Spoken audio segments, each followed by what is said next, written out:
Telugu digital media network లో political కేటగిరీలో number 1 కేవలం 72 గంటల్లో 1,50,00,000 వ్యూస్ పైగా పాపులర్ టీవీ నెట్వర్క్. నమస్తే, వెల్కమ్ టు తెలుగు బావ టీవీ. ఇప్పుడు మనతో పాటు ఉన్నారు ప్రముఖ నిర్మాత, రాజకీయ విశ్లేషకులు నట్టి కుమార్ గారు ఉన్నారు. సార్ నమస్తే.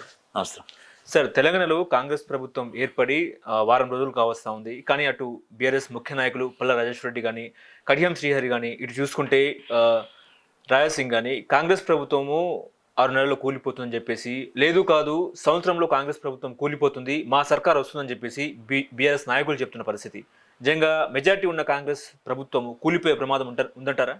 అంటే నాకు గుర్తొస్తుంది అది అంటే నేను నాకు గుర్తు ఎన్టీ రామారావు గారిని, నందమూరి తారక రామారావు గారు, ఈ కడియం శ్రీహరి గారు ఇరిగేషన్ మంత్రి అనుకుంటాను అప్పుడు, ఆయన్ని ఇంకొక లెవెల్లో ఇద్దరిని కలిపి సస్పెండ్ చేశారు.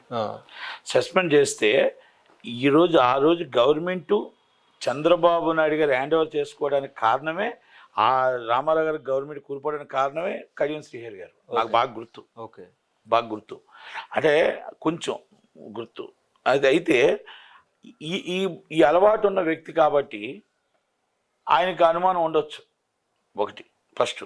ఎందుకంటే ఎందుకంటే ఇలాంటి పడగొట్టడానికి అలాంటి అలవాట్లు ఆయనకు ఉంటాయి ఒకటి. రెండో పల్లా రాజేశ్వర రెడ్డి గారు కేసీఆర్ గారికి రైట్ హ్యాండ్. కేసీఆర్ గారికి రైట్ హ్యాండ్ కనుక ఆయనకు కూడా ఇలాంటి ఉండొచ్చు. బేరసారాలు చేస్తున్నారు ఎమ్మెల్యేలని, మీరు అందరూ వచ్చేయండి, ఒక్కొక్కరికి మేము మొత్తం అమౌంట్స్ ఇస్తాం, మినిస్టర్ ఇస్తున్నాం అనేది సమాచారం రేవంత్ రెడ్డి గారికి కూడా ఉంది.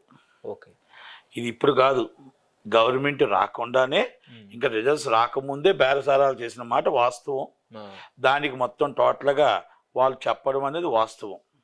ఒక 25 మందితో టచ్లో ఉన్నారనేది అది వాస్తవం. గవర్నమెంట్ వచ్చిన తర్వాత ఇంకా వారం రోజులు కూడా కాలేదు. తెలంగాణ ప్రజలు ఇచ్చిన తీర్పుని చిరసా వహిస్తారా, లేదనుకుంటే అడ్డదిడ్డంగా మళ్ళీ గవర్నమెంట్ చేసి మాకు పాలనే కావాలి, మాకు రాజ్యాంగం కావాలి అని అనుకుంటారా అనేది ప్రజలు తిరస్కరించారు వాళ్ళని.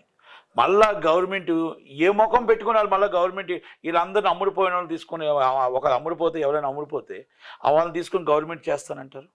ఇంతకుముందు మీరు 17 మందిని కొనుక్కున్నది వాస్తవం. గవర్నమెంట్లో ప్రతిపక్షం లేకుండా చూడాలనుకున్న ప్రయత్నం మీది.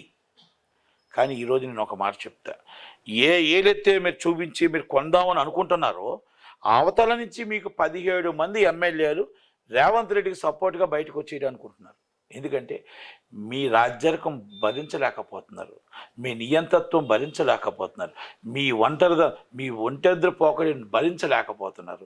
ఎమ్మెల్యేగా గెలిసేమే కానీ మనసు లేనిది మనం ఏం చేసుకుంటాం, మేము వన్ మ్యాన్ షో మీద అవుతుంది కాబట్టి మేము ఎంత బేగా బయట వచ్చేస్తే బాగుంటుంది అనేది ఆలోచనలో ఈజ్ అ గ్రేటర్ ఎమ్మెల్యేస్ ఆటోమేటిక్గా అందరూ కూడా రావడానికి, ఇంక్లూడింగ్ మల్లారెడ్డి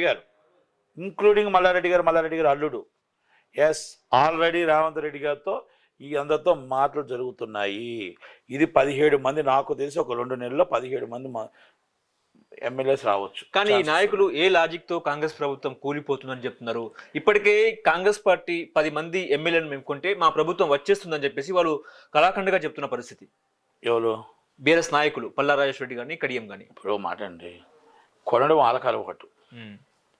అభివృద్ధి కోసం రేవంత్ రెడ్డి గారు కానీ, రాహుల్ గాంధీ గారు నిజంగా గవర్నమెంట్లు ఆయన ఇలాగే కొనాలి, ఇలాగే గవర్నమెంట్లో పాలించాలి అని అనుకుంటే రాహుల్ గాంధీ గారు గోవా గవర్నమెంట్ వదులుకోరు, అస్సాం గవర్నమెంట్ వదులుకోరు, చాలా అలాగే మరేది మేఘాలయ వదులుకోరు, ఎన్నో గవర్నమెంట్స్ ఉన్నాయి మీకు. అలాగనుకుంటే మధ్యప్రదేశ్ గవర్నమెంట్ వదులుకోరు.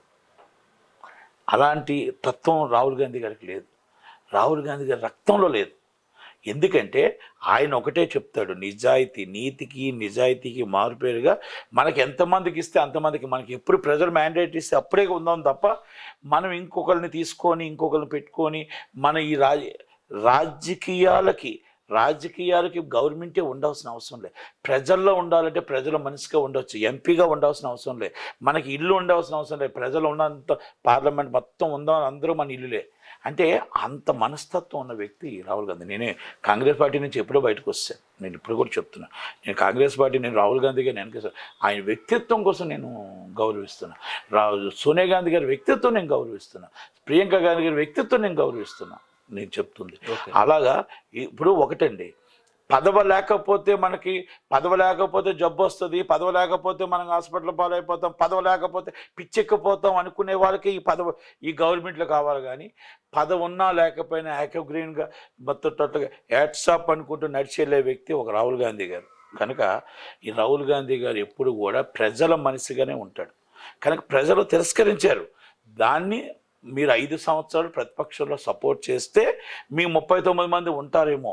సపోర్ట్ చేయకపోతే మీరు కొనదాం అనుకుంటున్న పల్లా రాజేశ్వర రెడ్డి గారు కానీ ఇంకోళ్ళు కానీ కొనదాం అనుకుంటున్న వాళ్ళందరూ మీకు 17 మంది గవర్నమెంట్ ఆ అభివృద్ధి కోసం డైరెక్ట్గా వాళ్ళ అభివృద్ధి కార్యక్రమం కోసం, అభివృద్ధి కోసం, వాళ్ళ జిల్లాల అభివృద్ధి కోసం 17-18 మంది అవుట్. ఇస్ అ 1 మంత్లోనే అవుట్ అయిపోతాం. మీరు చూసుకోండి. ఓకే, ఇది వాళ్ళు వస్తామంటున్నారు. రేవంత్ రెడ్డి గారు రాహుల్ గాంధీ గారు పర్మిషన్ కోసం వెయిట్ చేస్తున్నారు. ఎందుకంటే వాళ్ళు వచ్చేస్తామంటున్నారు. గ్రేటర్లో చాలామంది వస్తామంటే వెయిటింగ్ రాహుల్ గాంధీ గారు పర్మిషన్. వాళ్ళు వచ్చినా కూడా ఎమ్మెల్యేలుగా రిజైన్ చేయాలి, చేసి కాంగ్రెస్ గవర్నమెంట్ గెలిపించుకుంటామంటున్నారు. మా నిబద్ధత ఇది, మా నిజాయితీ ఇది అని చెప్పుకుంటున్నా. రేవంత్ రెడ్డి గారి గవర్నమెంట్ పడగొట్టేద్దాం అని అనుకుంటే వీళ్ళ వల్ల కాదు, వీళ్ళ తాతల వల్ల కాదు. కానీ ఎవరు తీసుకున్న గోరి ఆలే పడతారని మాత్రం మనం తెలుసుకోగలరు. వీళ్ళకి పదవ లేని 3 రోజులకే కేటీఆర్ గారు టెన్షన్ పడిపోతున్నారు. పదవ లేదు కాబట్టి టెన్షన్ పడుతున్నారు. నిన్నటిదాకా బ్రో అన్న వాళ్ళందరూ ఫోన్లు ఆఫ్. నిన్నటిదాకా మొత్తం టోటల్గా మర్యాద ఇచ్చినాడు, గౌరవం ఇచ్చినాడు, ఫోన్లు ఆఫ్. అంటే మనకు ఒక మినిస్టర్గా ఉంటే, ఒక చీఫ్ మినిస్టర్ కొడుకుగా ఉంటే మర్యాద ఇప్పుడు లేదు అనేది ఒక ఫీలింగ్ ఉన్నది. ఇది వాస్తవం. ఆ ఫీలింగ్లో మనం బతకూడదు. ప్రతిపక్షంలో ఉన్నా, అధికార పక్షంలో ఉన్నా, ఫ్రెండ్షిప్ ఉన్నా, ఇంకొకటి ఉన్నా మన హుందాతనంగా ఉండగలిగితే ఆ హుందాతనం అనేది ఈజ్ లైఫ్. మనం చదువుకున్నాం, సంస్కారం తెలిసిన వాళ్ళం కాబట్టి మనం అది ఆలోచించుకొని చేయాలి. కానీ ఒక గవర్నమెంట్ని పడేద్దామని అనుకుంటే మనమే పడిపోతాం అనేది మాత్రం ఆలోచించుకోవాలి.